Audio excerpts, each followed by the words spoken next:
Ako po si Miss Winnie at ito ang ating kwento. Magandang araw. Ako po si Lisa, 60 years old. Ang kwentong ibabahagi ko sa inyo ay nangyari noong dekada 80. Alam kong mahirap paniwalaan pero naging saksi po ako ng isang nakakakilabot na pambabarang sa pamamagitan ng pagpapalit ng katauhan ng isang tao. Bata pa lamang ako, nasanay na kami sa gulo na palaging nangyayari dito sa amin sa Palawan. Mga labanan sa pagitan ng sundalo at rebelde kung saan palaging kami ang naiipit sa kaguluhan. Marami sa mga kakilala, kaibigan at kamag-anak namin ang namatay, kabilang na ang aking mga magulang. Nag-iisang anak lamang ako at masyadong masakit sa aking murang kaisipan na makita ang kalunos-lunos na kalagayan ng aking ama at ina. Ni hindi ko man lang sila mabigyan ng maayos na libing. Basta nakagisnan ko na lang ang aking sarili na tumatakbo sa kagubatan kasama si Karina, isang dalagang anak ng babaylan na dala ng takot ay tumakas at piniling lumayo sa digmaan. Ate, saglit lang. Pahinga muna tayo. Pagod na ako eh. Lisa, nag-iisip ka ba? Kapag tumigil tayo, baka maabutan tayo ng mga rebelde. Pupugutan lang nila tayo ng ulo. Pero hindi naman tayong kalaban nila, hindi ba?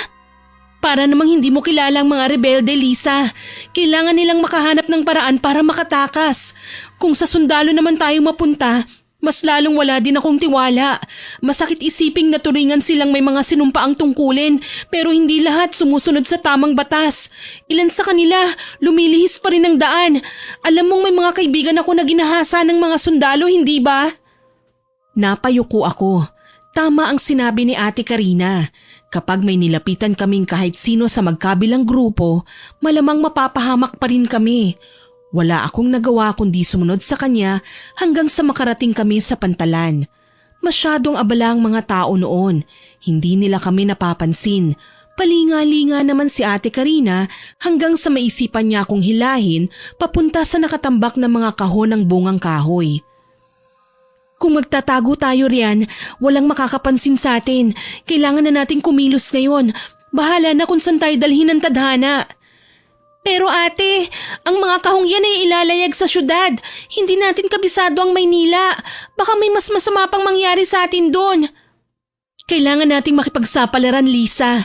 Kesa naman gawin nila tayong alipin sa sarili nating lugar. Malalayo ako kina nanay. Hindi ko kakayanin, ate. Lisa, tumigil ka ha. Hindi ka mamamatay kung ilalayo kita saglit sa mga namayapa mong magulang. Kailangan nating mabuhay. Kabado man, wala akong nagawa kundi ang sumunod kay ate. Alam ko naman na hindi niya ako pababayaan. Siguro, tama siya. Tadhana na ang bahala sa amin. Lahat ng tao dumaranas ng matinding pagsubok. Pero hindi ako naniniwala na habang buhay, puro na lang pagdurusa ang mararanasan namin. Palihim nga kaming sumiksik sa nakabahig na mga kahon ng bungang kahoy na i-deliver sa Maynila.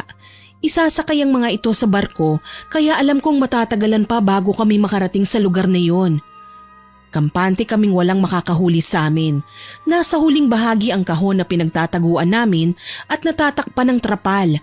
Walang sino man ang mag-aakalang may 2 taong nagkukubli sa bahaging yon para makipagsapalaran. Halos 1 linggo kaming nanatili sa barko. Panakaw din kasing lumalabas si Ate Karina sa aming pinagtataguan kapag kumakalam na ang aming tiyan. Kaya nalalaman niyang may mga pantalan pang dinadaanan ng barko para mag-akyat ng produkto. Nagnanakaw siya ng pagkain at tubig para makaipon kami ng lakas. Masama man kung iisipin, pero maging ang mga pasahero na nasa loob din ng barko ay hindi nakakaligtas kay ate. Nagagawa niya ng paraan na makakuha ng pera. Kagaya na lang ngayon nang bumalik siya sa aming pinagtataguan na may mga dala ng perang papel at damit. Ate, ano yung mga yan? Imposible naman na hindi ka pa nakakakita kahit kailan ng pera. Ang ibig kong sabihin, saan po nanggaling? Ibinigay sa akin ng mga tao.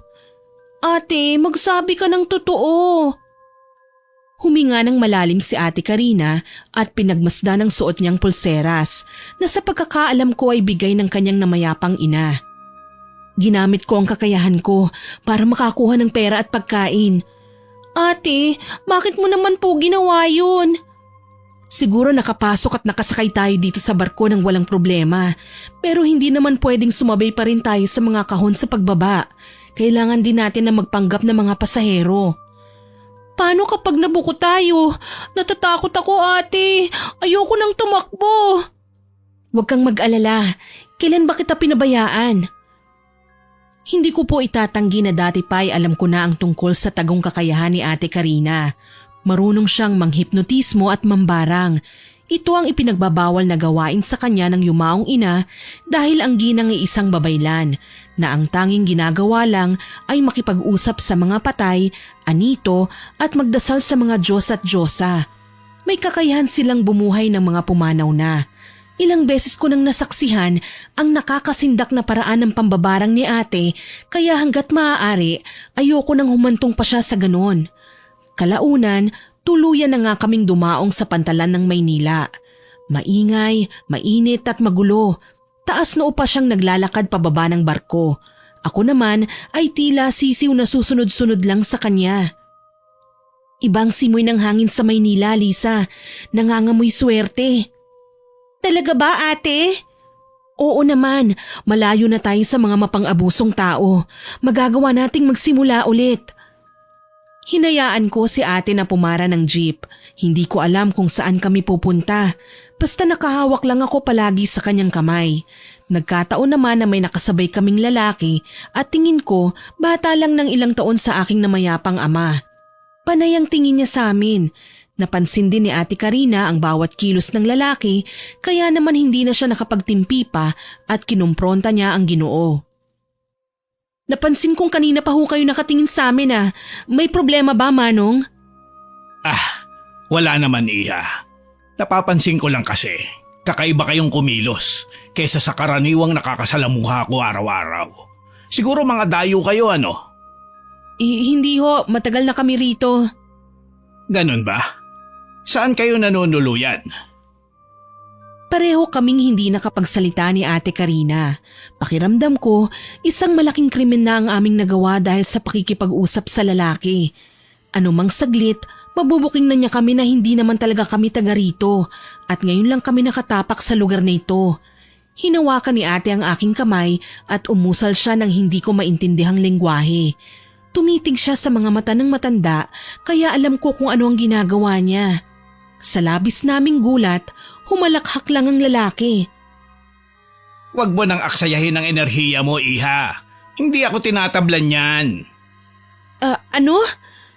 May kakayahan din ako kagaya mo. Kaso lang, kulay lila ang nakikita kong aura na inilalabas ng katawan mo. Ibig sabihin, puno ng puot at pagnanais na maghigante. Huwag mong hayaang maging itim yan. Baka magsisi ka. Hindi na kami nakapagsalita pa ng pumara ang lalaki. Dala ng kuryosidad, kaagad kaming bumaba at sinundan ng lalaki. Mang Agustin! Tawag ni ate. Nagulat ako dahil hindi namin kilala ang lalaki. Paano nalaman ni Karina ang kanyang pangalan? Ate, nahulaan mo ang pangalan niya? Huminto kasi siya at lumingon sa atin. Hindi ko alam na may kakayahan siya, Lisa. Kaya nang sabihin niya sa akin ang mga katagang yon, nabahala ako. Kinailangan kong alamin ang tunay niyang pangalan ayon sa aura na nakikita ko sa kanyang pagkatao. Sa tingin ko ay mabuti naman siya. Kung ganon, lalapitan ba natin siya? Susubukan lang natin. Nilapitan nga namin ang lalaking tinawag ni Ate Karina na Mang Agustin. Hindi na kami nag-aksaya ng panahon at kaagad na nakipagkilala sa kanya. Sinasabi ko na nga ba, magaling ka. Malakas ang taglay mong kakayahan. Isa pong babaylan ng namayapa akong ina. Namatay siya sa labanan ng rebelde kontra sundalo. Ako lang ang nakaligtas pero hindi naging madali ang buhay ko. Pareho kami ni Lisa na naulila. Kaya sa halip na magpaabuso sa kanila, tumakas kaming dalawa at napadpad dito sa Maynila. Hindi naman pala madali ang iyong pinagdaanan. May alam ho ba kayong pwede naming tuluyan pansamantala? Kung gusto nyo, Iha, pwede naman na dito na muna kayo sa aking bahay. Manatili kayo hanggat gusto ninyo. May mga alam din kasi kong trabaho na pwede ninyong pasukan. Nagkatitigan kami ni Ate Karina. Magandang oportunidad ang inaalok sa amin ng matanda. Kung may alam na mapapasukan ng matanda, bakit pa kami maghahanap sa malayo? Pwede na naming simulan ang aming buhay sa lugar ni na Mang Agustin. Sige na ate, pumayag ka na. Sige, papayag na ako. Salamat ate. Tinatanggap na po namin ang alok niyo, Mang Agustin. Ako nga po pala si Karina, siya naman si Lisa. Ikinagagalak ko kayong makilala. Halina't dito tayo sa aking bahay mag-usap. Nagpatiuna na ang matanda at pumasok sa bakuran ng isang lumang bahay. Kalawangin na ang tarangkahan na umiingit pa kapag binubuksan. May iilang tuyot na halaman kaming nadaanan bago makalapit sa main door. Pagpasensyaan nyo na ang bakuran ko, ha? Kinulang sa linis at asikaso. Ayos lang po, Mang Agustin. Kami nga po ang nahihiya kasi maaabala kayo ng ilang araw habang wala pa kaming mapapasukan. Huwag kayong mag-alala, Mang Agustin. Gagawin namin ang lahat makatulong lang sa inyo dito sa bahay. Yun nga ang ginawa namin habang nananatili kami sa bahay ni Mang Agustin. Kami ni Ate Karina ang nagluluto at naglilinis. Ang Ginoo naman, napansin naming abala sa kanyang kwarto at madalas na ayaw magpaistorbo. Hanggang sa sumapit ang araw na may nahanap kaming trabaho. Papasok kaming kasambahay sa tahanan ng isang modelo na nakatira ilang bloke lang ang layo sa bahay ni Mang Agustin. Ang pangalan ng amo namin ay Sabrina. Para siyang manika nung una namin siyang makilala. Matangkad, maputi at makinis. Napakaganda din ng buhok niya. Maayos siyang kausap tungkol sa magiging trabaho namin sa bahay niya. Napag-alaman namin na may kasakasama siyang alalay sa bawat lakad niya at madalas ang babae sa bahay. Ngayong nandito na kami, sa photoshoot na lang daw sila magkikita ng babae. Magiging all-around maids daw kasi kami. Maging mabuti lang daw kami at maayos siyang magpapasweldo. Ang ayaw niya lang, may makikialam sa amin sa mga gamit niya. Tumango ako at nagpasalamat kay Ma'am Sabrina sa pagtanggap niya sa amin. Naging maayos naman ang mga unang araw namin ni Ate Karina. Walang problema sa aming trabaho. Kaso lang, hindi ko akalain na makikilala pa namin ang tunay na ugali ni Ma'am Sabrina nang abutan kami ng isang buwan sa bahay niya. Kabaligtaran ng kagandahan niya ang kanyang pag-uugali. Wala siyang kasing sama. Kung kailan kasi nakasagsagan na ng pagtatrabaho namin sa kanya, tsaka ko lang nalaman na sinisiraan pala kami ng alalay ni Ma'am Sabrina para mapalayas kami sa aming trabaho. Lisa! Ma'am, bakit po? Nasaan ang gown ko? Nasa closet mo na po, ma'am. Gaga ka ba? Hindi ba't sinabi ko sa'yo ilabas mo? Tatanga-tanga ka? Nagmana ka sa ate mong mukhang pera? Ma'am, pasensya na po. Hindi ko po kayo narinig Kung hindi ka ba naman isang malaking tonta, nasan ba yung isipan mo at mukhang lumilipad ha? Gusto mo talagang nasasaktan no? Maawa ka, ma'am. Huwag po. Lumagapak ang kanyang palad sa aking pisngi kahit gayon na lang ang pagtanggi ko. Sinaktan niya pa rin ako. Wala akong nagawa kundi ang umiyak. Wala akong matakbuhan ng mga sandaling yon dahil wala naman si Ate Karina sa bahay. Inutusan siya ng aming amo na bumili ng gulay sa palengke. Ang personal assistant lang ni Ma'am Sabrina ang naroon at nakangisi pa siya habang pinagmamasdan ako. Tila ba natutuwa siya sa ginagawa sa akin ng aming amo. Nangyari na ito maraming beses. Hindi ko naman siya magawang isumbong kay Ate Karina. Kilala ko kasi si ate. Alam kong gagamitin niya ang kanyang kakayahan para makapanakit na naman ng kapwa. Impit na lamang akong umiyak lalo na at hindi ko naman maintindihan kung bakit ako ang pinagdidiskitahan niya. Wala naman akong natatanda ang mabigat kong kasalanan. Hindi naman maiiwasan na may konti akong pagkakamali pero hindi naman sapat para pagbuhatan niya ako ng kamay. Tahimik lang ako hanggang sa dumating si Ate Karina. Lisa, halika, may dala akong tinapay. Halika pagsaluhan natin. Ate, ayoko muna. Masama po kasi ang pakiramdam ko Bakit? Ano ba nangyari sa'yo? Teka, bakit may pasayang mukha mo? Nabangga po ako sa hagdan kanina sa kama madali, ate. Katangahan ko kaya ako nagkapasa. Napagalitan nga ako ni Ma'am Sabrina Hindi raw ako nag-iingat. Tinitigan ako ni ate na para bang tinatansya kung nagsasabi ba ako ng katotohanan.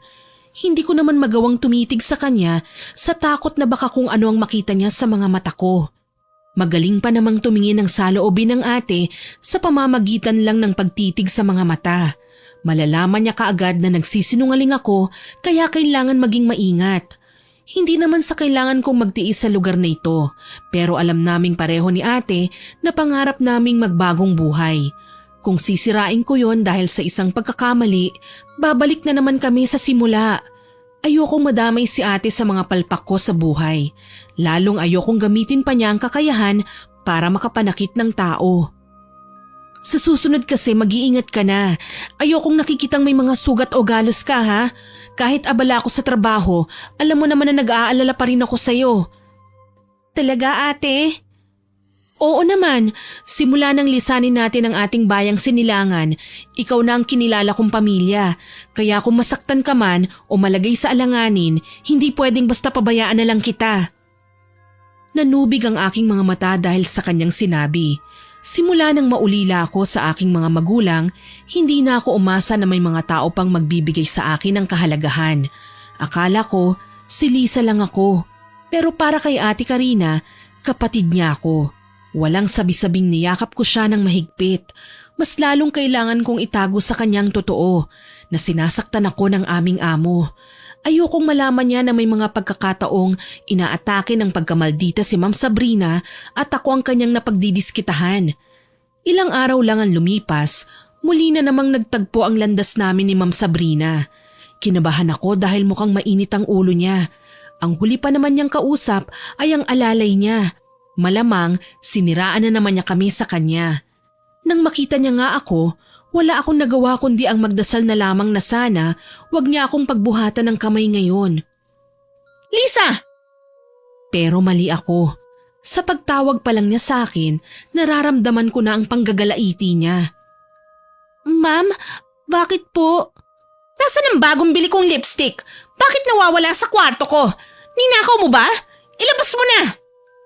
Ma'am, wala po akong ninanakaw. Anong wala? Huwag ka nang magmaang-maangan pa. Ako pa ang lolokohin mo? Ma'am, maawa ka. Wala po talaga sa akin. Punyeta! Huwag mo akong iniiyak-iyakan. Isoli mo sa akin ang ninakaw mo! Nagulat ako nang hinila na ni Ma'am Sabrina ang buhok ko. Nahirapan akong bawiin sa kanya yun dahil may kahabaan na at hindi ko naman natalian kaya halos panawan ako ng ulirat sa sobrang sakit. Tama na po, nasasaktan na ako. At umaangal ka pa ha?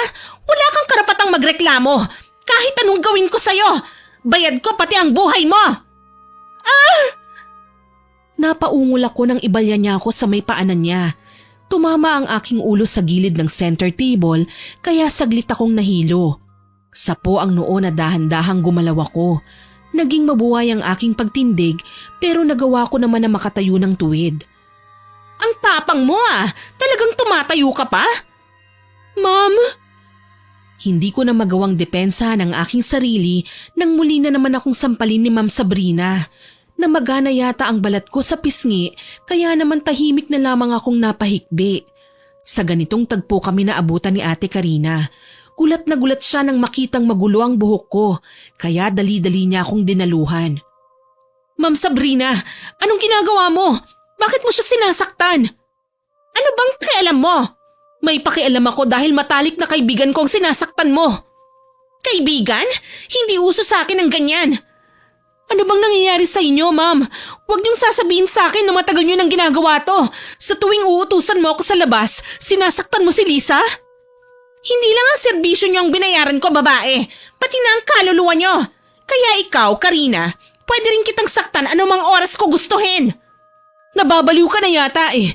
Sige, ang mabuti pa, saktan mo na lang ang sarili mo. Total magaling ka naman dyan. Aalis kami sa bahay na ito at wala ka nang magagawa pa. Dahil sa sinabi ni Ate Karina, lalong nagwala si Ma'am Sabrina. Pinagbabasag niya ang lahat ng gamit niya na kayang abutin ng aming tingin. Hindi naman nagpasindak si ate. Talagang hinila niya ako papunta sa aming kwarto para mag-empake. Bilisan mo na, Lisa. Aalis na tayo sa bahay na ito. Hindi tayo pwedeng magtagal dito. Ate, patawarin mo sana ako kung nilihim ko ang tungkol sa ginagawa ni Ma'am Sabrina sa akin. Ayoko na kasing lumaki pa ang gulo eh. Hindi naman kasi niya ako sasaktan kung hindi naman ako pumapalpak sa trabaho ko eh. Kahit na, alam mo naman na ayokong may nananakit sa'yo. Dapat sinabi mo sa akin. Hindi na po mauulit.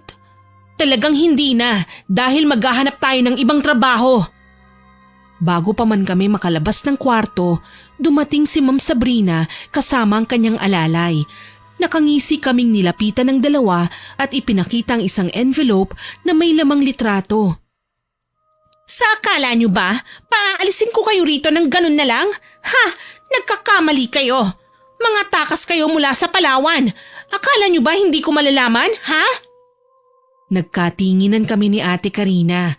Maging siya, walang magawa maliban na lang sa sagutin ng mga paratang ni Ma'am Sabrina. Totoong takas kami sa Palawan, pero hindi ibig sabihin nun ay mga masama na kaming tao. Umalis lang kami sa aming bayan dahil hindi na namin kinaya ang pang-aabuso ng mga sundalo at rebelde na tila ba hindi man lang pinahahalagahan ang kung ano man ang meron sila. Wala kaming ginagawang masama.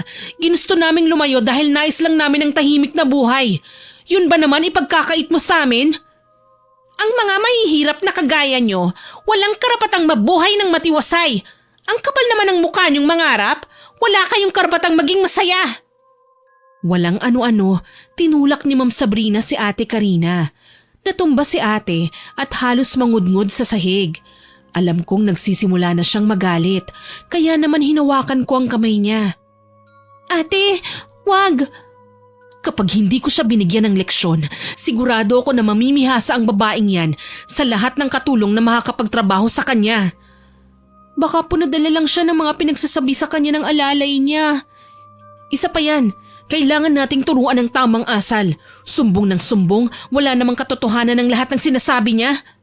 Ate, pakiusap. Kung magagawa nating umalis dito, wag na po natin silang patulan.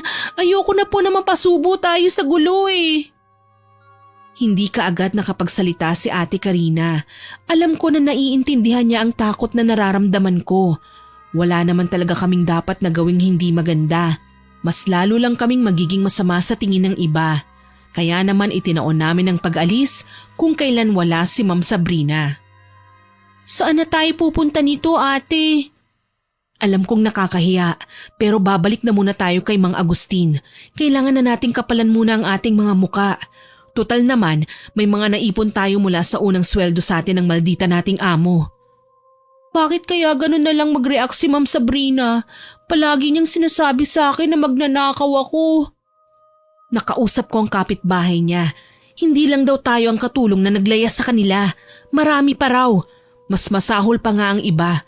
Pinaso niya ng plansya ang kamay dahil magnanakaw daw. Ang demonyo niya namang alalay ang nagkwento sa kanya ng kung ano-ano. Gumagawa ng kwento na ikapapahamak ng iba. Wala namang ebidensya kung totoo ba ang paratang. Nakakatakot naman pala si Ma'am Sabrina. Para siyang may saltik sa utak. Kaya nga, mas mainam na kung aalis tayo sa bahay niya, hindi ba?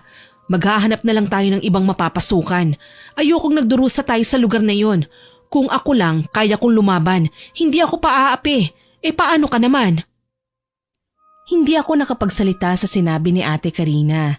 Tama naman siya. Hindi ko kayang sagot-sagutin si Ma'am Sabrina. Pinangungunahan ako ng takot.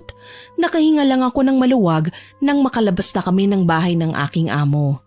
Ibinilin naman namin sa kapitbahay ang kanyang tahanan maging ang pag-alis namin. Pagdating sa bahay ni Mang Agustin, ipinaliwanag namin ang dahilan kung bakit kami kailangan umalis. Sana po tanggapin niyo po kami, Mang Agustin. Hindi na po kasi namin kayang magtagal sa bahay ni Ma'am Sabrina eh. Malupit siya at sinasaktan si Lisa kapag wala ako. Kung ganon, pumapayag ako. Hindi ko din naman maatim na masaktan kayo ng mga taong nakakaangat sa buhay porke lamang mga dayo kayo. Maghahanap naman po kami ng mapagkakakitaan, Mang Agustin. Ipinapangako ko po na hindi kami magiging pabigat sa inyo. Salamat naman kung ganon. Dahil nga ayaw na naming mamasukan ni ate bilang katulong, nag-isip naman kami kung paano magkakaroon ng mapagkakakitaan. Mabuti na lang, hindi kami aksayado sa pera nung nasa poder pa kami ng salbahin naming amo. May naipon kami na sapat para gamitin naming puhunan. Kinabukasan, namasyal kami sa labas. Naghanap kami ng munting pwesto na pwede naming upahan muna para mapaglagyan ng aming mga paninda. Dahil napansin kong maraming bata at mga tao sa labas na palakad-lakad, may mga nakatambay pa nga, naisip naming magluto ng barbecue tsaka fishball. Hindi man kami nakahanap ng pwesto pero may mga mabubuting kapitbahay si Mang Agustin na ginawan kami ng stall. Ang bait naman ng mga kapitbahay natin, ano ate? Oo nga, natutuwa ako't hindi lahat ng tao katulad ni Sabrina na mahilig sa gulo at iskandalo. Sana naman, wag na niya tayong guguluhin ngayon. Kahit kakarampot ang kita natin dito, ayos naman kasi marami tayong makakasama. May naglalaro pa sa tapat natin at palabati ang mga bata. Tama ka, Lisa. Lahat ng ipinagkait sa atin noon nung nasa Palawan pa lang tayo, magagawa nating maranasan ngayon. Ngumiti na lamang ako bilang tugon. Kahit papaano, gumaan ang aking pakiramdam. Baliwala na ang sakit at sugat na dinanas ko kay Ma'am Sabrina. Ngayong malayo na ako sa kanya, magiging okay na ako kahit papano. Hindi na kami nagsayang ng mga araw. Kaagad naming sinimula ng aming munting negosyo. Ayos naman, may mga bumibili at may natatandaan akong pabalik-balik. Nakasanayan na namin ang ganitong gawain kaya naman natapos ang isang buong linggo na may dagdag ulit kaming perang naipon para sa puhunan.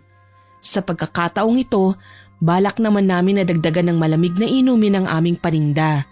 Kaso lang na magsisimula na kami sa pagtitinda ng araw na yon, huminto ang minamaneho niyang sasakyan sa harapan ng aming stall. Bumaba siya sa kotse na nanlilisik ang mga mata. Aba! Nandito pala mga hampas lupa!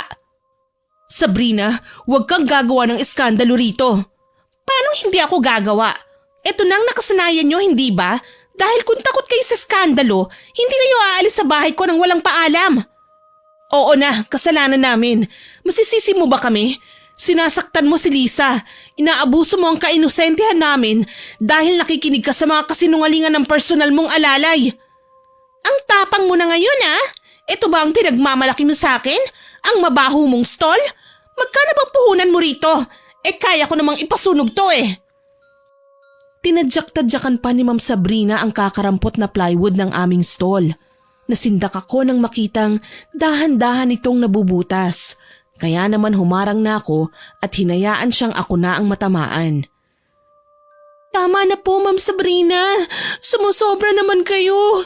Wala naman po kayong karapatang pigilan kaming umalis sa bahay ninyo dahil wala kaming utang. Wala nga kayong utang, pero hindi ako nakakasigurado kung wala ba kayong ninakaw. Aba, hindi kami mga magnanakaw. Gusto mo isampal ko sa mukha mo ang mga niluluto ko nang malaman mo kung nagnakaw ba kami sa'yo? Talaga? Kaya mo yon? Sige nga, subukan mo. Hamon ni Ma'am Sabrina kay Ate Karina. Yun ang pinakamatinding pagkakamaling nagawa niya. Lalo na't kahit kailan, hindi nagpapasensya si ate. Talagang lumalaban siya hanggat kaya niya. Napasigaw na lamang kaming mga nanonood nang marahas na inabot ni Ate Karina si Sabrina sabay binalibag sa lupa. Hayop ka! Porket mayaman ka? Napakasama ng pakikitungo mo sa amin? Wala kang pinagkaiba sa mga hayop na umaabuso sa amin. Ate, tama na! Huwag kang makialam rito, Lisa. Ang mga babaeng kagaya ni Sabrina ay tinuturuan ng leksyon. Paulit-ulit na sinampal niya si Ma'am Sabrina. Sinaktan at kinalmot sa muka, leeg, pati na sa likod.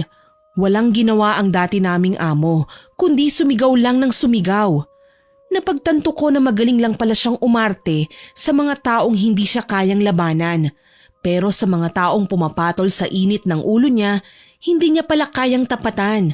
Maging ang mga taong nakikipagkumpulan ay hindi man lang sila inawat. Tila ba sinadya muna nilang magkasugatan bago nila pinaghiwalay. Galit na galit si Ma'am sa ginawa ni ate sa kanya. Halos isumpa niya kami sabay duro sa aming dalawa. Walang iya kayo? Babalik ako at humanda kayo. Ipakukulong ko kayong dalawa. Sige, subukan mo. Akala mo ba natatakot ako sa'yo? Ha? Gawin mo ang makakapagpasaya sa'yo, demonyita! Sigaw ni Ate Karina. Inayos-ayos ko naman ang nagulo niyang buhok tsaka siya pinakalma. Nang gigigil na wika ni Sabrina tsaka nagkumahog na sumakay sa kanyang kotse. Muntik pa niya kaming sagasaan nang humarurot ang kanyang sasakyan palayo. Sinamantala ko naman ang pagkakataon para malapitan si ate. Ate, ayos ka lang ba? Ayos lang ako, Lisa. Ikaw, nakita kong sinaktan ka na naman niya kanina. May masakit ba sa'yo? Halika, gamutin natin. Okay lang po ako. Ikaw ang inaalala ko, ate. Paano kapag tinutuon niya ang sinabi niya na babalik siya? Baka kung anong gawin niya sa'yo. Lisa, ngayon ka ba naman matatakot sa pwede niyang gawin? Sa gagawin ko ba hindi ka natatakot? Huwag kang mag-alala. Bago pa man niya tayo magantihan, naunahan na natin siya. Anong gagawin mo, ate? Basta, magtiwala ka lang. Wala akong nagawa kundi ang pagkatiwalaan nga ang sinabi ni ate. Kilala ko naman siya. Alam kong hindi siya papayag na maipahamak ang sarili niya. Pero hindi ko akalaing makikita ko ang pinaka nakakasindak na gawain kahit kailan hindi ko pa napapatunayang totoo. Ang gamitin niya ang kakayahan niyang mambabarang. Lisa, dito ka lang ha. May gagawin akong importante. Ate, hindi ba pwedeng sumama na lang ako sa'yo? Alam mo naman na hindi ko ipagkakalat sa ibang tungkol sa mga ritual na gagawin mo eh. Sige, pagbibigyan kita. Pero kapag nagtanong sa'yo si Mang Agustin, wala kang sasabihin ha? Pangako ate, mananahimik ako. O siya, bitbitin mo ang kandila. Kailangan natin yan para sa orasyon. Dinampot ko nga ang 13 itim na kandilang nakalagay sa supot. Sumunod ako sa kanya nang tumayo si ate para magtungo sa kakahuyan. Sabi niya, mas okay na daw kung doon kami magsasagawa ng ritual para hindi na din namin maagaw ang pansin ni Mang Agustin. Pakipwesto na lang dyan, Lisa. Sige po, ate. Kahit anong mangyari, habang nasa kalagitnaan ako ng ritual at may narinig ka, huwag mo kong lalapitan ha. Huwag mo din akong pipigilan sa ginagawa ko at wala kang gagawin na makakasira sa mga orasyon ko ha. Naiintindihan ko ate, magtatakip na lang ako ng tenga para hindi po ako matakot. Lisa, hindi ka naman dapat natatakot eh. Hindi ka naman apektado ng gagawin ko. Basta manatili ka lang sa gilid at huwag kang gagawa ng kahit na ano. Makakaasa ka ate. Nagsimula na nga siyang ikalat ang kanyang mga kandila sa kinatatayuan. Hugis bituin ito sa aking pagkakakita. Habang ginagawa yun, nagsasalita si ate sa banyagang salita. Noong una ay mahina. Maya-maya lang, papalakas ang kanyang bawat pagsambit. Kasabay nun ay napansin kong umugoy ang mga sanga sa ibabaw ko. Sumasabay sa sayawan ng mga nakalugay naming buhok at laylayan ng damit. Ilang sandali lang, napansin kong dumipadi-pa si ate habang may hawak na punyal. Bigla akong kinilabutan. Habang nagsasalita siya, may naririnig akong bulungan. Hindi ko maintindihan kung bata ba, matanda, babae o lalaki. Ang alam ko lang, nakakatakot ang presensya na nakikita ko ngayon. Hindi ko maipaliwanag ang kaba sa dibdib ko habang pinagmamasdan siyang dahan-dahang nawawala sa sarili hanggang sa tuluyan na nga niyang iangat ang mga kamay habang hawak ang larawan ni Sabrina at larawan niya. Hindi ko alam kung saan niya nakuha ang bagay na yun. Pero halos mapasigaw ako nang makitang ginupit niya ang mga ito sa gitna at pinagtapat ang litrato niya at litrato ni Sabrina. Ikaw ay ako! Ako ay ikaw! Aking pagdurusa! Iyong kamatayan! Sigaw ni ate. Tila ako sisiw na nawawala dahil sa mga naririnig kong kataga sa bibig niya. Pilit akong nagsumiksik sa tabi ng puno kung saan ako nakatayo habang tahimik na pinagmamasdan ang ginagawa niyang paghiwa sa kanyang palad. Ipinatak niya ang sariling dugo sa pinagdikit na larawan hanggang sa hintakot na nga akong nagtakip ng aking muka at tenga nang dumagundong ang malakas na kulog at kidlat. Diyos ko, ano ba ang ginagawa ni ate? Sana naman hindi siya mapahamak sa mga ritual na yan. Alam ko naman na anak siya ng babaylan, pero sa mga ginagawa niya ngayon lang, alam kong hindi to kagagawa ng kapangyarihang ipinamana ng kanyang ina. Ang mga kaugaliang ito ay kabaligtaran sa kung ano ang dapat na ginagawa niya bilang tagapagmana ng babaylan. Malinaw na barang ang ginamit niyang orasyon laban kay Sabrina. Lisa. Diyos ko, kanina ka pa ba riyan, ate? Pasensya na, hindi man lang kita napansin. Ayos lang, tapos na ako sa aking ginagawa. Ikaw, ano nang ganap sa'yo rito? May nangyari bang kakaiba habang abala ko sa aking ginagawa? Wala naman, ate. Huwag mo po akong alalahanin. Umuwi na tayo kung ganon. Magpapahinga tayo at sa mga susunod na araw, may malaking pagbabagong magaganap sa ating buhay. Marami man akong gustong itanong, hindi ko naman magawang isatinig ang mga ito. Natatakot ako na baka ikagalit ni ate ang kuryosidad ko. Alam kong binabarang niya si Sabrina, pero bakit kailangan niyang idamay ang sarili niya? Kinaumagahan, hindi kaagad nakabangon sa kanyang higaan si ate. Sa pakiwari ko'y masama ang kanyang pakiramdam, lalo na't nakatalukbong lang siya ng kumot. Kaya naman niyugyug ko siya para gisingin. Ate, bumangon ka na po riyan. Sabi mo maaga tayong pupunta ngayon sa stall, hindi ba? Halika na ate, kailangan na po nating maghanda. Susunod ako, Lisa. Saglit lang, mauna ka nang lumabas. Wala akong nagawa kundi ang mauna na nga sa sala. Nakasalubong ko naman si Mang Agustin na abala sa pagkakape habang nagbabasa ng dyaryo kaya binati ko siya kaagad. Magandang umaga po, Mang Agustin. Magandang umaga naman, Lisa. Kumusta ang naging pagtulog ninyo kagabi? Naku, ayos lang po, Mang Agustin. Wala po kayong dapat na ipag-alala. Masama ang kutob ko sa naging reaksyon ng kalikasan kagabi. Mukhang may isang babaylan ang sinuko ang kanyang kakayahang manggamot at ipinagpatuloy ang pambabarang. Matapang na inialay ang kanyang kaluluwa sa kadiliman para pagbigyan ng natatangi niyang hiling. At yun ang magawa ang imposible. Napalunok ako. Ayokong isipin si ate ang ipinapahiwatig ng mga salita ni Mang Agustin. Pero wala naman akong ibang maisip na taong pwedeng gumawa nun sa kanyang sarili kundi si Ate Karina lang. Posible po bang mangyari yun? Iha, walang pinipiling posibilidad ng kasamaan. Lahat ng mahirap gawin ay nagagawa nito. Pero lahat ng yun may kapalit. Diyos ko!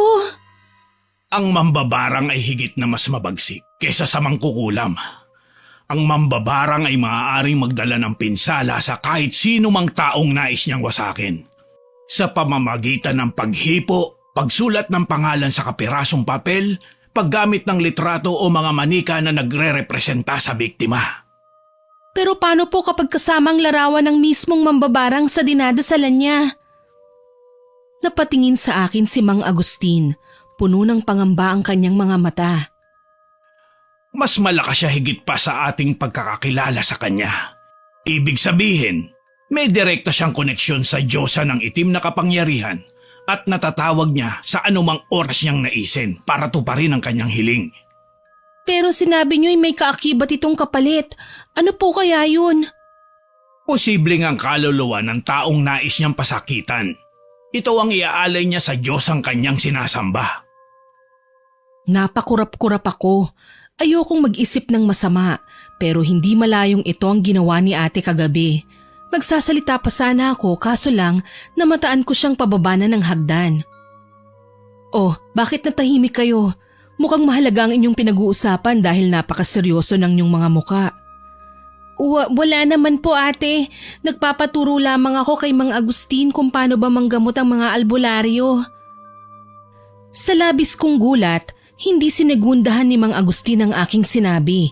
Nakakaamoy siya ng pagdududa kay ate na kaagad niyang nilapitan at tinitigan mula ulo hanggang paa. Ano ang ginawa mo, Karina? Mang Agustin, kumalma po kayo. Wala akong ginagawa na pwedeng ikasama niyo ng aking pinakamamahal na si Lisa. Wala. Kung dati lila ang kulay ng aurang nakikita ko noon, ngayon ay naging itim na. Ngayon sabihin mo sa akin, anong ginawa mo? Ginawa kong nararapat, Mang Agustin, kaya pakiusap, huwag kayong makikialam sa ginagawa ko. Alam mong peligroso ang pakikipagkasundo mo sa Diyosa ng pambabarang. Bakit kailangan mo mag-alay ng kaluluwa sa kanya? Lahat ng ginagawa ko ay para sa ikabubuti namin ni Lisa, Mang Agustin. Kaya sana, wag niyo na kaming papansinin. Hindi naman ito makakaapekto sa inyo eh. Huwag ninyong sasabihin na hindi ko kayo binalaan. Wika ng matanda sabay talikod sa amin.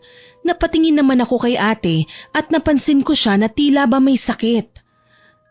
Anong nangyayari sa'yo, Ate Karina? Namumutla ka at nangangalumata.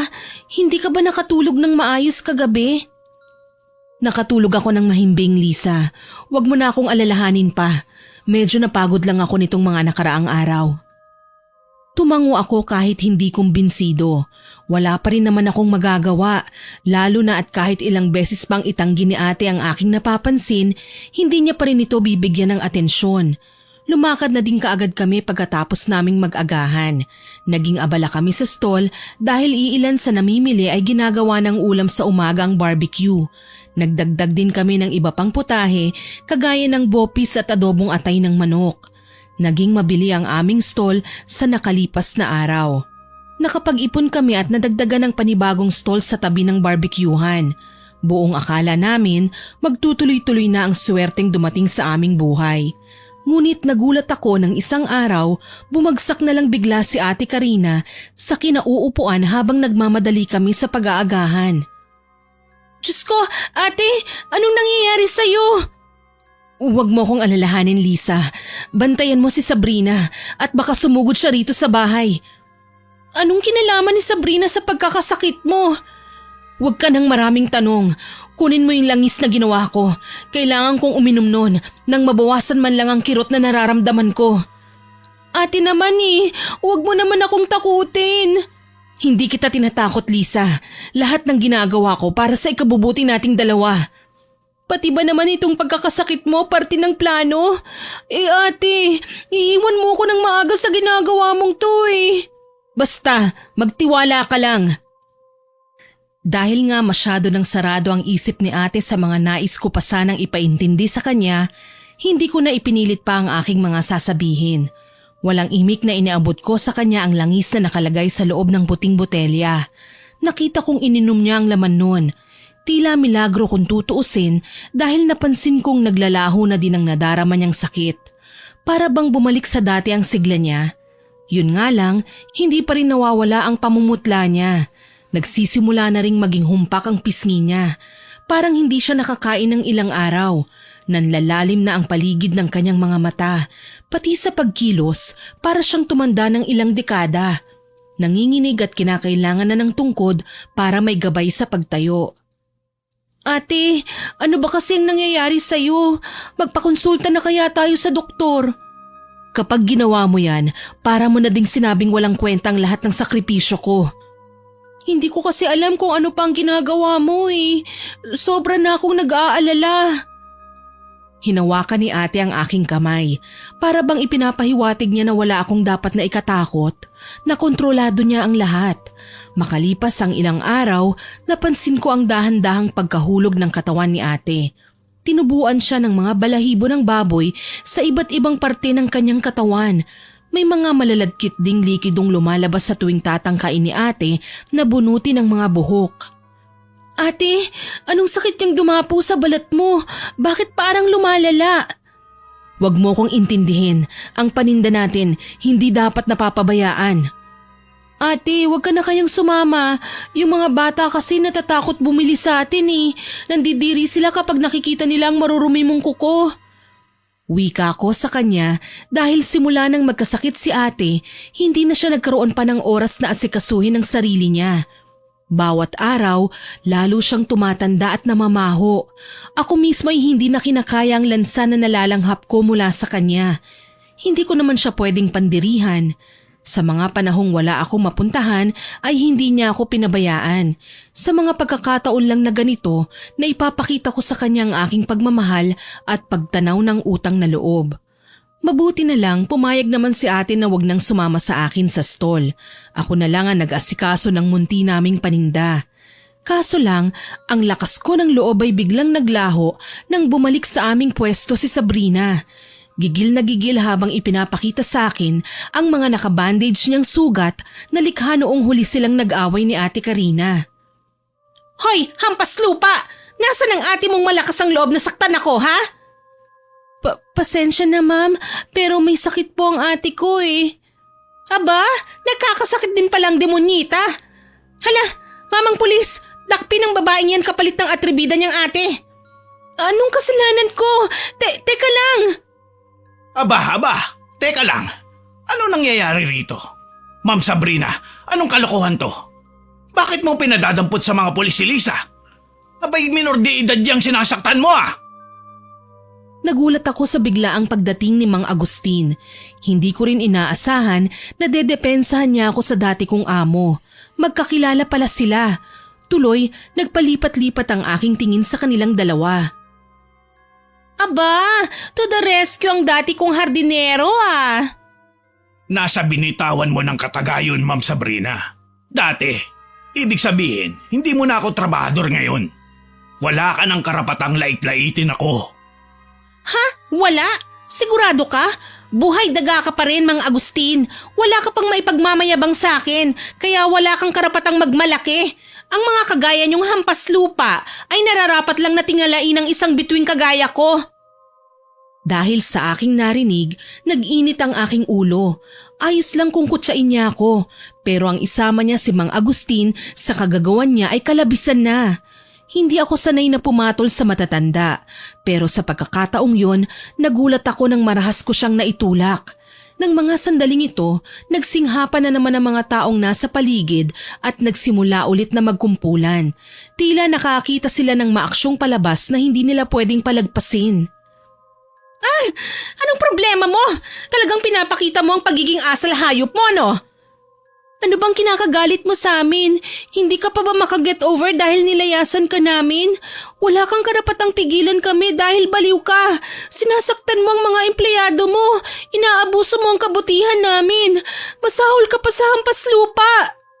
Aba, at sumasagot ka pa? Akmang iaangat niya ang kanan niyang palad para gawaran ako ng sampal ng matigilan siya.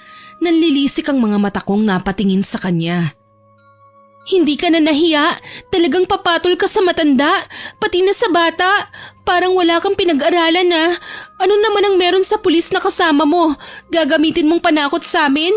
Mahiya ka naman, naturingan kang modelo. Wala namang katiting na magandang ugali ang dapat nagayahin sa'yo. Singhal ko sa kanya. Dalayata ng labis niyang pagkapahiya, marahas siyang humakbang papalapit sa akin at sinampal ako ng kay lakas. Hindi ko alam kung anong aking dapat na maramdaman. Namanhid na kasi ang aking pisngi o maging ang aking pagkatao. Simula nang dumating kami dito sa Maynila, ang pag-asa na inaasam naming kakapitan ay napalitan ng kamalasan, kalupitan at pasakit mula sa babaeng inakala namin natutulong sa aming mga suliranin. Wala siyang pinagkaiba sa mga masasamang tao na pilit tumutugi sa amin. Nagdilim ang paningin ko nang ang malapad niyang palad ang lumapat sa aking pisngi. Tuloy, hinarap ko siya at hindi na nakapagpigil pa. Ako na mismo ang sumabunot kay Sabrina. Mahigpit ang ginawa kong pagkakahila sa buhok niya kaya hindi niya magawang makawala sa akin. Nagsigawan ang mga tao habang pinanonood nila kami na nagkakagulo. Hindi ako papayag na basta na lang magpadaig sa mga taong walang respeto kagaya ng babaeng nasa harapan ko. Maging ang mga pulis, walang nagawa kundi pito lang ng pito para wag lumapit ng husto ang mga taong nakikiusyoso. Akala yata makakaya akong talunin ng maarting si Sabrina. Walang iya ka? Bitiwan mo ako! Masahol ka pa sa ate mong baliw! Ano ba? Nasasaktan na ako! Bakit ako ba hindi mo sinasaktan? Hayop ka! Ang kapal ng mukha mong pagbuhatan ako ng kamay. Nanay ko nga hindi ako kailanman pinalo eh. Kapag nakawala ako sa kamandag ng mga kuko mo, isinusumpa ako. Papatayin kita. Os, baka naman ikaw ang mamatay. Halos kalbuhin ko si Sabrina sa labis kong galit sa kanya. Hindi ko na nga siya matawag sa kahit na anong karespe-respetong katawagan. Gigil na gigil akong pugutan na siya ng ulo. Kaso lang naalala kong hindi ako kriminal na kagaya niya. Dahil sa labis na panggagalaiti, marahas ko siyang binitawan. Hinayaan ko siyang humalik sa lupa. Pinunasan ko ang maluha-luha kong mga mata tsaka siya nanginginig na dinuro. May paglalagyan ng pagiging mapagmataas mo, Sabrina. Hindi porket dukha kami, may karapatan ka ng tapakan ng aming pagkatao. Ang kapal naman ng mukha mo. Talagang nagsayang ka pa ng oras para lang puntahan kami. Para sirain ang pangalan mo dahil lang sa ayaw mo sa amin. Dahil nanggigigil ka sa presensya namin. Swerte ka, nabubuhay ka na nasa palad mo na ang lahat. Hindi mo na kailangan mamuhay ng sobrang hirap.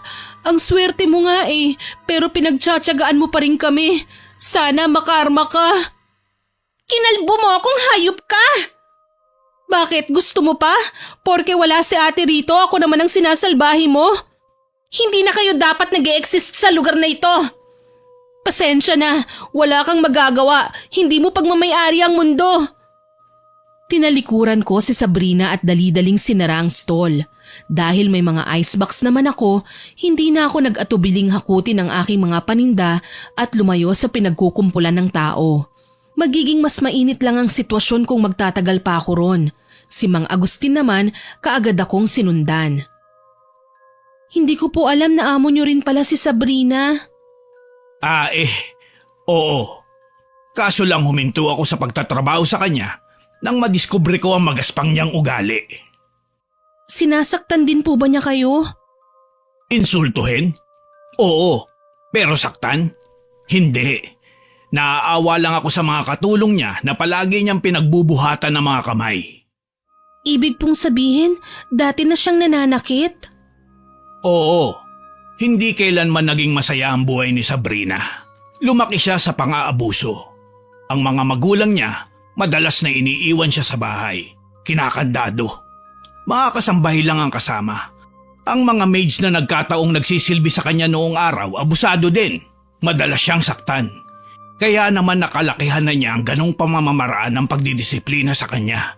Kalaunan, inapply niya din yun sa mga kasambahay na nakukuha niya, kagaya ninyo ni Karina. Napayuko ako. Malambot ang puso ko kapag napag-uusapan ng tungkol sa mga taong dumaan sa matinding pagmamalupit. Pero hindi namin kasalanan ang nangyari sa kanya. Dapat pa nga gawin niya ang lahat, wag lang makaranas ang kapwa niya ng pananakit. Dahil alam niyang hindi yun madali. Pero mukhang mas ikinasisiya pa ni Sabrina na makakita ng mga taong nasasaktan. Siya nga po pala, Mang Agustin, napasunod kayo sa akin sa pwesto. Ano pong kailangan niyo? Gusto lang sana kitang tanungin tungkol sa pinaggagagawa ng ate mo. Bakit po? Nakita ko kasi siya na dahan-dahang naglalakad papunta sa kakahuyan kanina. Gusto ko sana siyang sundan, kaso lang, hindi ko magawa. May mabigat na puwersang pumipigil sa akin na pumasok sa kakahuyan. May alam ka ba sa posibleng ginagawa ni Karina doon? Pasensya na po, Mang Agustin, pero wala po akong alam Patawarin nawa ako ng Panginoon pero nangako ako kay Ate Karina na wala akong pagsasabihan na kahit sino tungkol sa kanyang ginawa. Wala din naman akong magagawa kundi hayaan na lamang siya. Tutal, sinabihan na niya ako na makakamit din namin ng tagumpay sa hindi ko malamang kababalaghan na ginawa niya. Maghintay lang daw ako.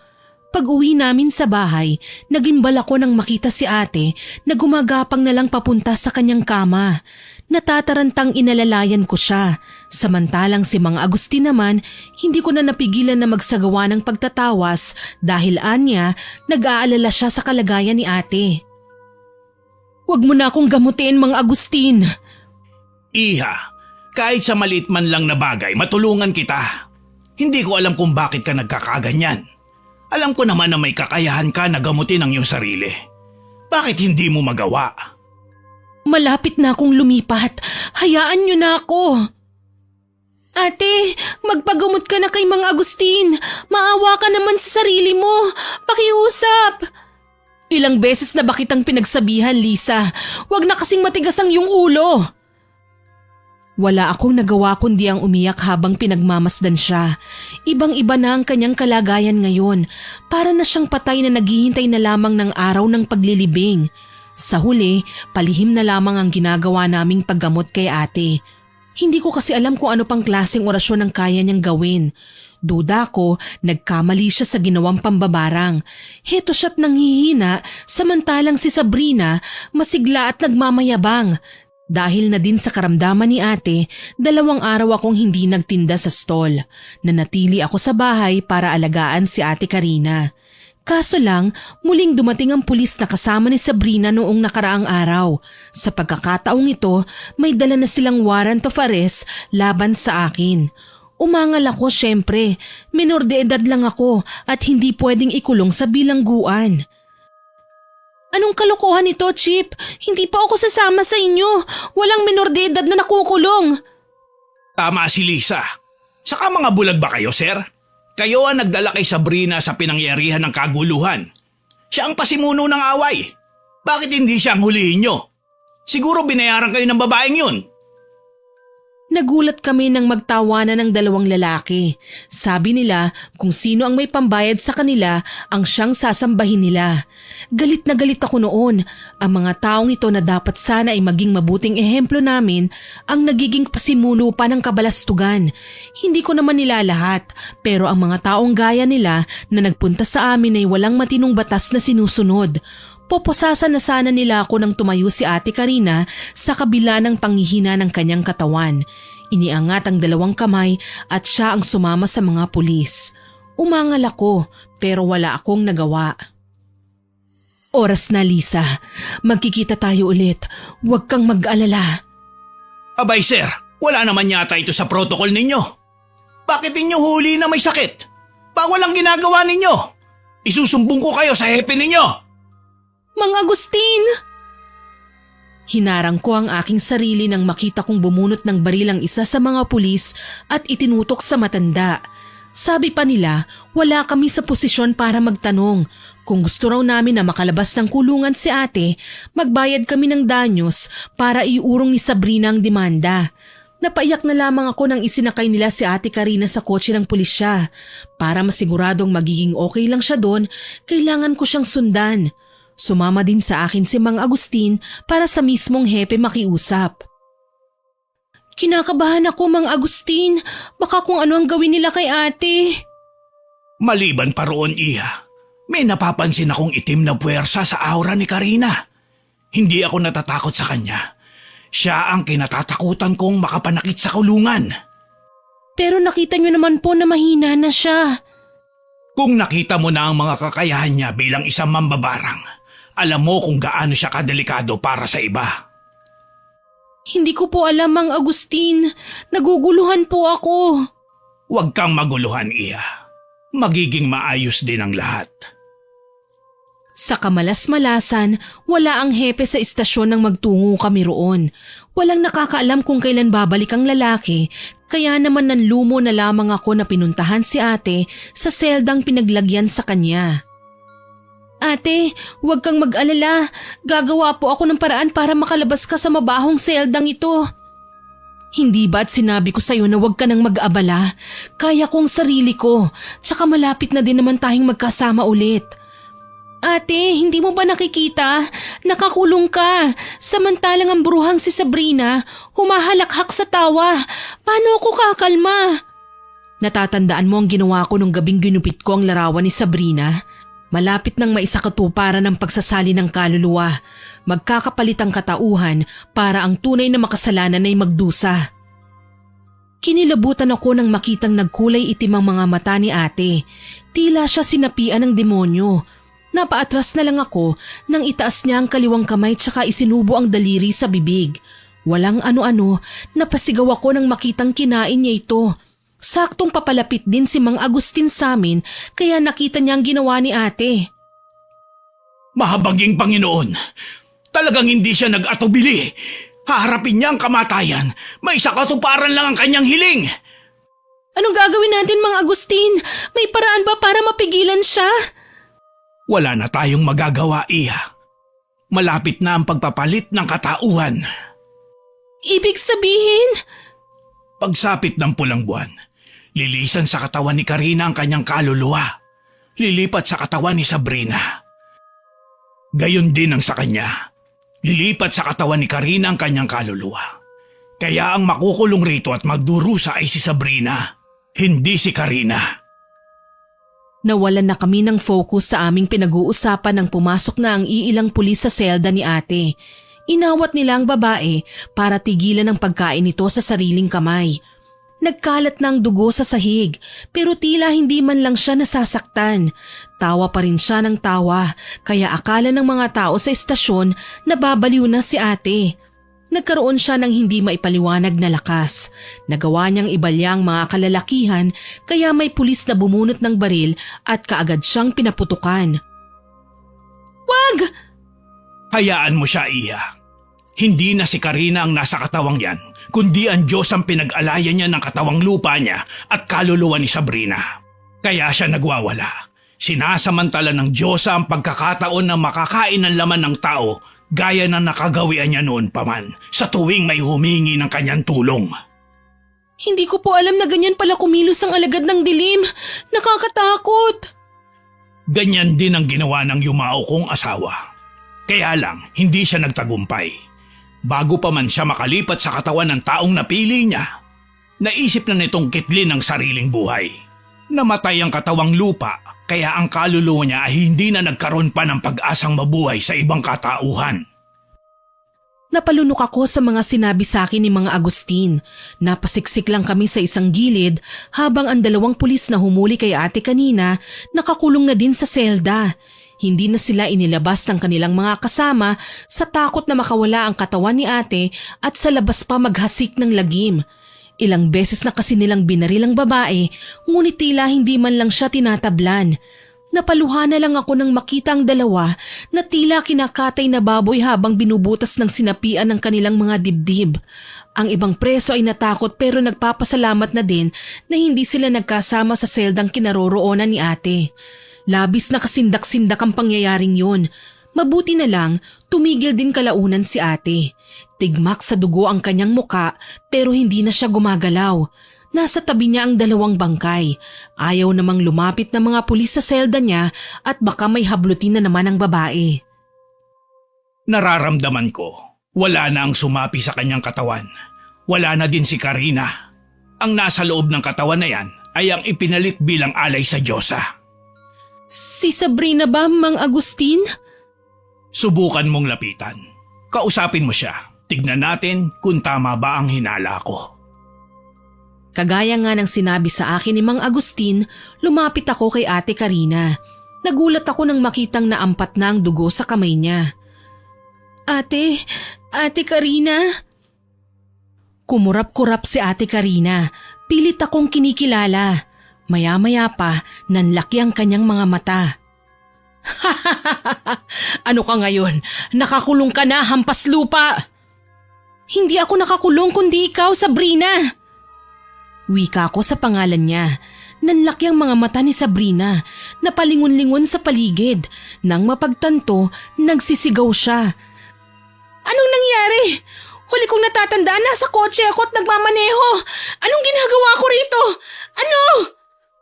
Pinatay mo ang dalawang pulis na humuli sa ate ko, kaya ka nakakulong. Hindi totoo yan! Hindi! Niloloko mo lang ako! Hayop ka talaga! Nagmana ka sa ate mo! Sa tingin ko, hindi ka na makakalabas dyan. Mamamatay kang bulok sa lugar na yan, Sabrina. Mga peste kayo! Bakit suot ko ang damit ng ate mong mabaho? Imbis na patulan siya, hindi ko na lamang pinansin si Sabrina. Malinaw na wala na nga si ate Karina sa katawan niya. Pumalit na ang bruhildang si Sabrina kaya wala na akong dapat pang ipaliwanag sa kanya. Habang papalayo ako, naririnig ko ang pagsisigaw ni Sabrina sa loob ng selda. Lalo na nung makita niya ang bangkay ng dalawang pulis na pinatay niya kani-kanina lang. Anong ginawa niyo? Siguro mambabarang kayo. Hindi ito ang tunay na ako. Pakawalan niyo ako rito. Nang makalabas na kami ni Mang Agustin sa istasyon ng pulis, sumalubong naman sa amin ang nagkakagulong mga tao.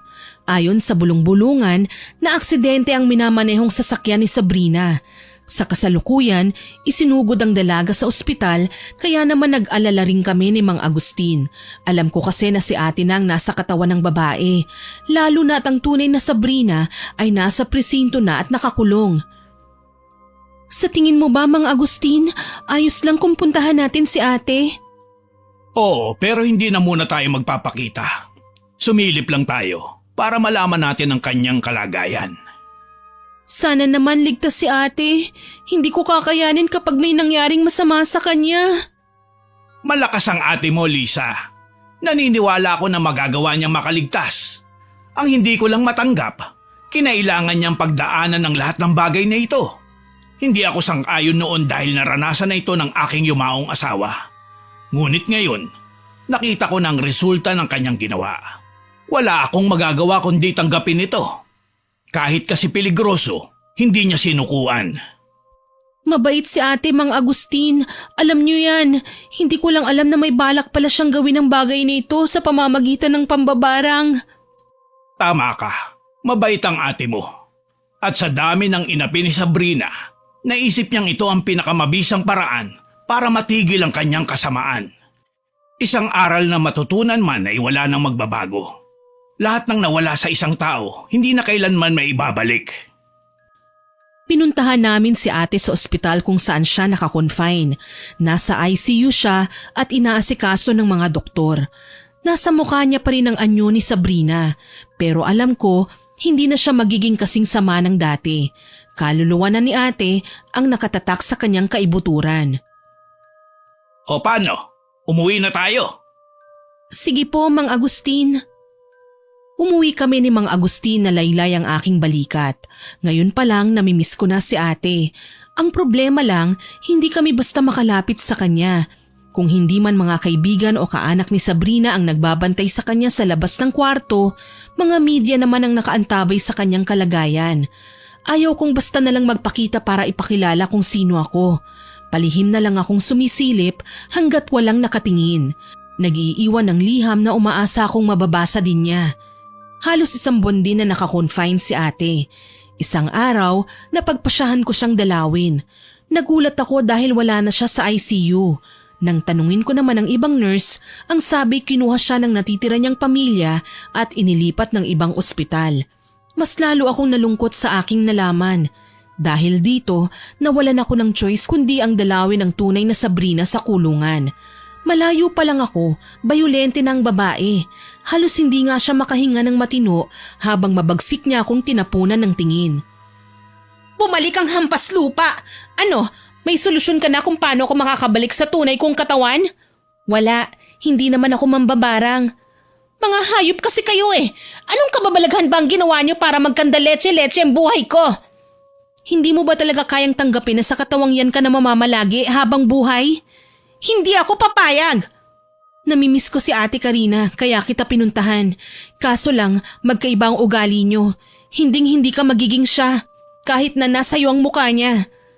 Sa tingin mo, sino naman ang magkaka-interes na makuha ang katawang ito? Ayoko! Mamamatay na muna ako! Alam mo, Sabrina, masarap ang mabuhay sa mundo. Alam kong naging mahirap din ang pinagdaanan mo noon, pero hindi ibig sabihin nun, pwede mo nang pagdusahin ang iba sa mga naranasan mo dati. May magagawa ka pa para magbago. Sa labis kong gulat, yumuko si Sabrina. Tahimik na umiyak. Tsaka ko lang nalaman na mukhang wala na nga siyang pag-asa nang buksan niya ang botones sa bandang dibdib ng damit niya. Kinilabutan ako nang makita ang butas sa ibabaw ng kanyang puso, kung saan nabubulok na ang bandang yon at inuuod. Kababakasan ng takot ang kanyang muka, kay bilis na napalitan ang kaninang nanggagalaiti niyang reaksyon. Naaagnas na ang katawang ito, Lisa. Gustuhin ko mang humingi ng tawad, magbago, mukhang mahirap nang mangyari. Mamamatay na ako. Huwag mong sabihin yan.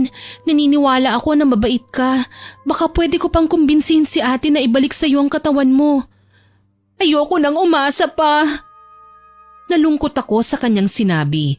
Kaya naman naisip kong kausapin si Mang Agustin. Ipinaliwanag ko sa kanya na nagsisisi na si Sabrina sa ginawa niya sa amin. Sa katunayan, nangako siyang sakali man na babalik na ang kaluluwa niya sa kanyang katawan, tutulungan niya kami sa aming pangkabuhayan at iuurong na ang kasong isinampa niya laban sa ate ko. Napaiyak ako sa tuwa, pero hindi si Mang Agustin. Iha, mahirap nang tugunan ang kahilingan ni Sabrina. na ipagpalit na ang kanilang mga katawan. Ang kaluluwa niya ay hinihintay na lamang ng Diyos ang pinag-alayan ni Karina para kunin anumang oras. Huli na ang lahat para sa kanya. Gustuhin man niya magbago, hindi niya na mababawi ang nawala sa kanya. Mamamatay siyang nakakulong sa katawan ni Karina. Ang pagkaagnas ng kanyang dibdib ay simbolo ng pagkilala sa alay. Diyos ko! Wala tayong magagawa maliban sa pagdarasal na lamang, Iha. Kung ganun po, hindi ko ipagdadamot kay Sabrina ang aking mga dasal. Malungkot kong pahayag. Nagdasal nga ako hanggang sa lumipas ulit ang ilang araw. Nakatanggap ako ng balita mula sa mga pulis na pumanaw na raw si Sabrina sa kulungan. Hindi na niya kinaya ang karamdamang dumapo sa kanya kung saan buhay pa siya ay naaagnas na ang kanyang buong katawan. Ako ang inimporma ng mga pulis dahil wala naman silang ideya na hindi si ate ang namatay kung hindi si Sabrina talaga. Gayunpaman, nagkasundo kami ni Mang Agustin na gawaran siya ng maayos na libing. Kahit yun man lang ay maibigay ko, pambawi din sa mga naging kasalanan ko sa kanya. Sadyang mahiwaga ang pambabarang, Iha. Maraming pwedeng gawin. Mapuksa lang ang taong kinamumuhian natin. Kaya nilang kumonekta sa mga patay, sa mga Diyos ng kamatayan para lang saktan ang mga taong nais nilang magdusa. Pwede silang mabaliw, magkasakit o mawala sa sarili. Ika nga, sapian para pumatay. Lahat ng yan, madali na para sa kanila. Pero iba ang ginawa ni Karina. Ipinagpalit niya ang kanilang kaluluwa. Alam kong mali, pero nangyari na ang lahat ng ito. Sana lang, huwag kakalimutan ng bagong Karina ang kanyang pinagmulan. Manatili siyang mapagkumbaba at mabuting tao sa kabila ng kanyang kakayahan. Sigurado po ako doon, Mang Agustin. Mabuting tao si ate. Kaso lang po, nag-aalala ako sa kanya. Hindi ko na siya nakikita. Wala na din siya sa ospital na pinagdalhan sa kanya. Huwag kang mag-alala. Babalik siya. Hindi kanya nakakalimutan. Siguro may mga bagay siyang kailangang gawin bago muling magpakita sa iyo. Yun nga ang hiling ko. Sana lang magkita na kami ni ate. Namatay man si Sabrina, napatawad ko naman siya sa kanyang mga nagawa sa akin. Nakakapagod na din makonsensya. Ayoko nang maging mahina. Nagpatuloy ako sa buhay nang wala si ate Karina. Ang stall na dati ay pinagsikapan naming itayo, naging karinderya na. Kahit papaano, nagiging abala ko. Nakakalimutan ng mga alalahanin. Marami na din akong naging suki, kaya naman tinulungan kami ni Mang Agustin sa pag-aasikaso ng aming munting negosyo. Naisip niyang samahan na din ako kalaunan. Nagpapasalamat na din ako dahil itinuring niya akong parang tunay na anak. 3 buwan lang ang matuling lumipas. Nagulat ako nang isang kotse ang huminto sa harap ng aming karinderya. Naguhugas ako noon ng plato kaya si Mang Agustin na ang sumalubong sa inaakala naming customer. Kaso lang, malinaw kong narinig ang sinabi ng matanda. Sabrina, buhay ka? Dahil doon, nanginginig na lumabas ako ng kusina at nagtungo sa kainan. Halos malaglag ang aking panga nang makita ang napakagandang babaeng nakatayo sa aming harapan. May malawak na ngiti at nangungulilang tingin. Ma'am Sabrina? Nakakatampo naman kayo. Saglit lang ako nawala eh. Hindi nyo na ako maalala. Katawan lang ni Sabrina ang kaharap nyo. Pero ako ito, si Karina. Totoo ba yan, ate? Mukha ba akong nagbibiro? Tagumpay ang ginawa mong pambabarang? Shh! Huwag mo nang babanggitin ang bagay na yan simula ngayon. Matagal ko nang hindi ginagawa ang bagay na yon. Dahil lumipat na ako sa ibang katawan, kailangan kong kalimutan lahat ng aking nakagawian, pati na ang paggamit ng kapangyarihang itim. Dahan-dahang pumatak ang aking luha. Sa dami ng aming pinagdaanan, heto pa rin kami, mukhang magkakasama pa rin ni ate. Sa pagkakataong ito, makakamit na nga namin ang tunay na kaligayahan. Hindi na ako nakagalaw pa nang yakapin niya ako ng mahigpit. Umiyak na lang ako ng umiyak hanggang sa matuyuan na ang aking mga mata ng luha. Ngayon ka pa ba iiyak? Wala nang magpapahirap sa atin. Nagawan ko na ng paraan. Pero ate, nakukonsensya ako. Nagsisi kasi siya sa huli. Humingi siya ng tawad. Alam ko, Lisa. Pero huli na para ibalik ang mga nangyari. Ang klase ng barang na iginawad ko sa kanya ay higit pa sa sumpa. Wala nang bawian. Kahit magsisi pa siya o humingi ng tawad. Ang magagawa na lang natin ngayon, pahalagahan at ingatan ang mga bagay na meron siya. Pagpapaintindi sa akin ni ate, tinanggap ko ng maluwag sa aking puso ang lahat ng kanyang paliwanag. Lahat tayo nagkakamali naman. Pero iba si ate, pinahahalagahan niya ang kanyang pagkakamali at ginagawang aral para magsilbing alaala na naging matatag kami at mabuting tao dahil kailangan naming ituwid ang mga nagawa naming pagkakamali noong araw. Nakapag-asawa ako at nagkaanak sa paglipas ng panahon. Ang dati naming karinderya ay mas lumago pa at naging restaurant. Sa ngayon ay may 3 ng branches na hindi ko napapangalanan. Si Ate Karina naman, pensyonado na at kasalukuyang nagbabakasyon sa Boracay. Si Mang Agustin naman, pumanaw sa edad na 81, 3 taon na ang nakararaan. Ang bahay at lupa niya ay pinamana niya sa akin na matagumpay ko namang naisailalim sa restoration at nagsilbing ancestral house namin ng aking pamilya. Hanggang dito na lamang po. More power po sa inyong channel at God bless. Naway nagustuhan niyo ang aking ibinahaging kwento. Hanggang sa muli, ako po si Miss Winnie na nagpapasalamat sa inyong pakikinig.